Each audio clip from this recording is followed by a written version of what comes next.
हरे कृष्णा। भगवान के 24 अवतारों की कथा। तो भगवान के 24 अवतारों में से अभी तक हमने 2 कथा का श्रवण किया है, मत्स्य अवतार और 12 अवतार। तो अब तीसरा अवतार है कमठ कच्छप अवतार की कथा। जब दुर्वासा जी ने साप से इंद्र सहित तीनों लोग श्री रहित हो गए, तब इंद्रादि ब्रह्मा जी की शरण में गए। ब्रह्मा जी सबको लेकर अजित भगवान के धाम को गए और उनकी स्तुति की। भगवान ने उनको यह युक्ति बताई कि दैत्य और दानव के साथ संधि करके मिलजुल कर क्षीर सिंधु को मथने का उपाय करो। मंदराचल को मथानी और वासुकी नाग को नेति बनाओ। मंथन करने पर पहले कालकूट निकलेगा, उसका भय ना करना, और फिर अनेक रत्न निकलेंगे, उनका लोभ ना करना। अंत में अमृत निकलेगा, उसे मैं युक्ति से तुम लोगों को पिला दूंगा। देवताओं ने जाकर दैत्यराज बाली महाराज से संधि कर ली।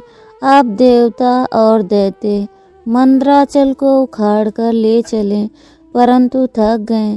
जब भगवान प्रकट होकर उसे उठाकर गरुड़ पर रखकर सिंधु तट पर पहुँचे, वासुकी अमृत के लोभ से नेति बने। जब समुद्र मंथन होने लगा, तब बड़े बड़े देवता और असुरों के पकड़े रहने पर भी अपने भार की अधिकता और नीचे कोई आधार न होने के कारण मंदराचल समुद्र में डूबने लगा।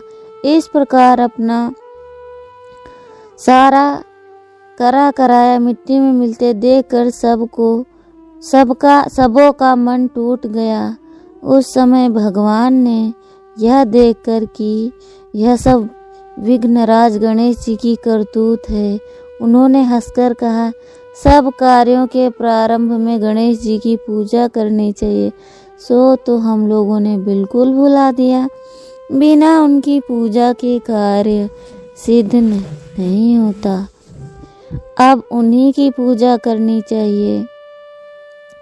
लीलामय भगवान की लीला है, वे स्वयं सर्वसमर्थ हैं, परंतु कार्यारंभ में गणेश जी की अग्र पूजा की मर्यादा जो बांध रखी है, उसका पालन करने के लिए जब देवताओं और दैत्यों को यह परामर्श दिया, तो सभी लोग उधर श्री गणेश जी की पूजा में लगे। इधर भगवान ने तुरंत अत्यंत विशाल एवं विचित्र कच्छप का रूप धारण कर समुद्र में प्रवेश करके अपनी 1,00,000 योजना वाली पीठ पर मंदराचल पर को उठा लिया। केशवधीरता कच्छप रूपा, जयो जगदीश हरे, जयो जगदीश हरे। भगवान का तीसरा अवतार है जो कच्छप के रूप में हुआ। भगवान कच्छप रूप से मंदराचल को धारण किए हुए थे।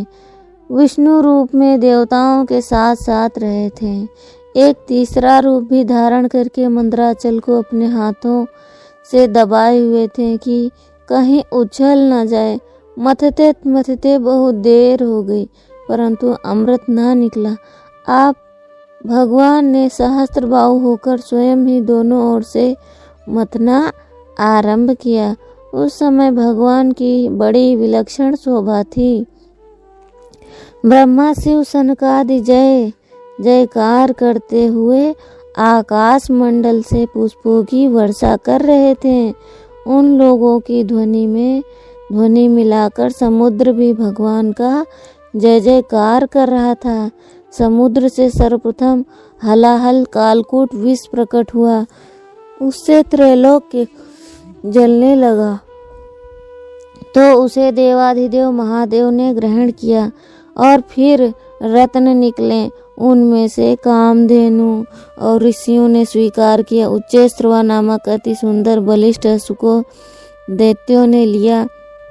बाद में ऐरावत नामक महान हाथी निकला।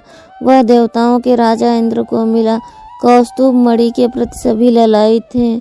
उसे भगवान ने अपने कंठ में धारण कर लिया। कल्पवृक्ष बिना किसी की अपेक्षा किए स्वर्ग में चला गया। अप्सराएं भी स्वेच्छा से स्वर्ग को ही प्रस्थान कर गईं। भगवती लक्ष्मी ने अपने ओर से उदासीन रहने पर सर्वगुण संपन्न भगवान विष्णु को वरण किया। वारुणी देवी को दैत्यों ने बड़े चाव से लिया। धनुष तो किसी से भी उठा ही नहीं। तब भगवान विष्णु ने उसे धारण किया। चंद्रमा को अनंत आकाश विचरण के लिए दिया गया।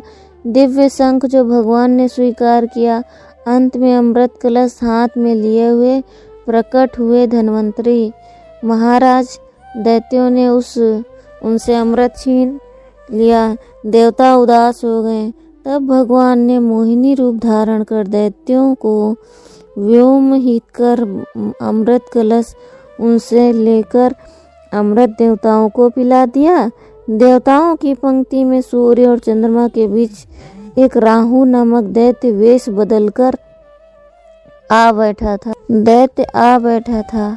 उसे अमृत पिलाया जा रहा था कि चंद्रमा और सूर्य ने बतला दिया और तुरंत ही भगवान के चक्र ने उनका सिर धड़ से अलग कर दिया। परंतु कुछ अमृत उसे मिल चुका था, अतः सिर कटने पर भी मरा नहीं। इसीलिए उसे ग्रहों में स्थान दिया गया। राहु अब भी सूर्य चंद्रमा से बदला लेने के लिए उनके पर्व अमावस्या और पूर्णिमा पर आक्रमण करता है, जिसे ग्रहण कहते हैं। देवताओं ने अमृत पी ही लिया था। भगवान का आश्रय था ही, अतः अब की बार संग्राम में विजय देवताओं की हुई थी।